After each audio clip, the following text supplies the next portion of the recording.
आप सभी को हाथ जोड़ के नमस्कार। आप हंसते रहो हमेशा लगातार। आप सभी का आपके ही YouTube चैनल में हम आपका स्वागत करते हैं। चलिए कहानी शुरू करते हैं। चैनल पे नया हो सब्सक्राइब करना और लाइक एंड शेयर करना मत भूलना। धन्यवाद। ईश्वर का साथ कौन नहीं चाहता। सभी लोगों की परम इच्छा होती है कि ईश्वर का हाथ उन पर सदा बना रहे। ईश्वर सभी प्राणियों से प्रेम करते हैं, लेकिन कभी कभार हमारे जीवन में ऐसी स्थिति आ जाती है कि हमें मन में संशय हो जाता है कि आखिर ईश्वर हमारे साथ है या नहीं। आज हम ऐसे ही संकेतों के बारे में बात करने जा रहे हैं जिनसे पता चलता है कि ईश्वर आपके साथ है या नहीं। जानिए ऐसे संकेत कौन कौन से हैं।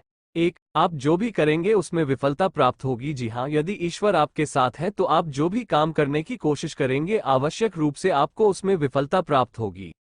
आपको बार बार विफलताओं का सामना करना पड़ेगा। आपके जीवन में हताशा आ जाएगी। ऐसा तब तक होगा जब तक आपकी आंखें नहीं खुल जाती और आपको अपनी सफलता का मूल्य मालूम नहीं चल जाता।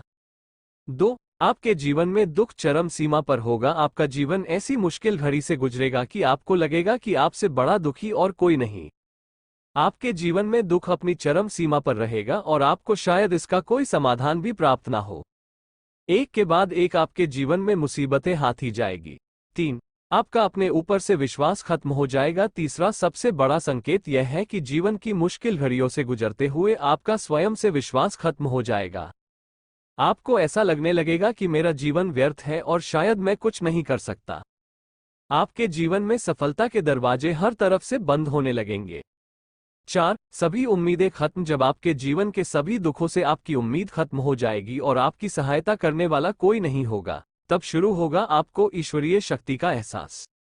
यह वो क्षण होगा जब आपकी अपने अंदर ही एक खोज शुरू हो जाएगी और आप स्वयं में ही शक्तिमान महसूस करने लगेंगे।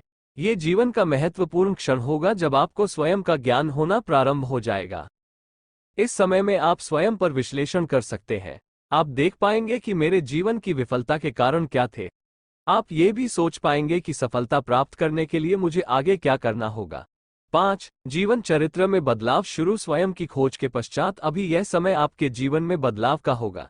इस क्षण में आपके जीवन की हर चीज आपको बदलती प्रतीत होगी। धीमे धीमे आपके चरित्र में बदलाव शुरू हो जाएगा।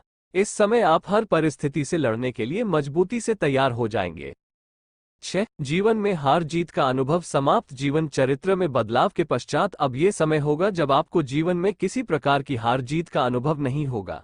आपको अपने जीवन में किसी भी वस्तु को कोई घमंड नहीं होगा और ना ही किसी वस्तु के खो देने का गम। वास्तव में यह वो समय होगा जब आपको ये संपूर्ण संसार नाटक की भांति प्रतीत होगा। आप ऐसा महसूस करेंगे कि आप इस दुनिया के केंद्र में हैं और मनोरंजन के लिए इस दुनिया में लोग अनायास प्रयास कर रहे हैं। इस चरण में ईश्वर के प्रति आपकी आस्था बढ़ जाएगी और आपको ये दुनिया मात्र ढोंग लगेगी। 7. आस्था पर झटका। जब आप यह महसूस करेंगे कि अब आप ईश्वर के निकट हैं तथा आपको इस दुनिया की कोई आवश्यकता नहीं है, उस क्षण ही आपके जीवन में कुछ ऐसा होगा जो आपके लिए कठिन होगा। आपको अब जीवन में सबसे बड़ी परीक्षा देनी होगी जब भगवान आपकी उनके प्रति आस्था की परीक्षा लेंगे। इस अवस्था में या तो आप बेहद दरिद्र होंगे या इतने धनवान कि भगवान का अस्तित्व ही भूल जाएंगे। आपकी आंखों पर मोह माया की पट्टी बंध जाएगी और यदि आप इस मोह माया में उलझ जाते हैं तो भगवान के प्रति इस परीक्षा में आप निश्चित रूप से फेल हो जाएंगे। 8. ईश्वर के प्रति अडिग आस्था। यदि आप अपने जीवन की किसी परीक्षा में नहीं अटकते हैं और सर्वोपरि परमात्मा पर विश्वास बनाए रखते हैं, तो ये क्षण होगा जब आपका ईश्वर मिलन तय है। अब आप स्वयं परमात्मा का हिस्सा बन जाएंगे और ईश्वर के प्रति आपकी श्रद्धा इतनी अधिक और मजबूत हो जाएगी कि दुनिया की कोई शक्ति उसे नहीं तोड़ सकती।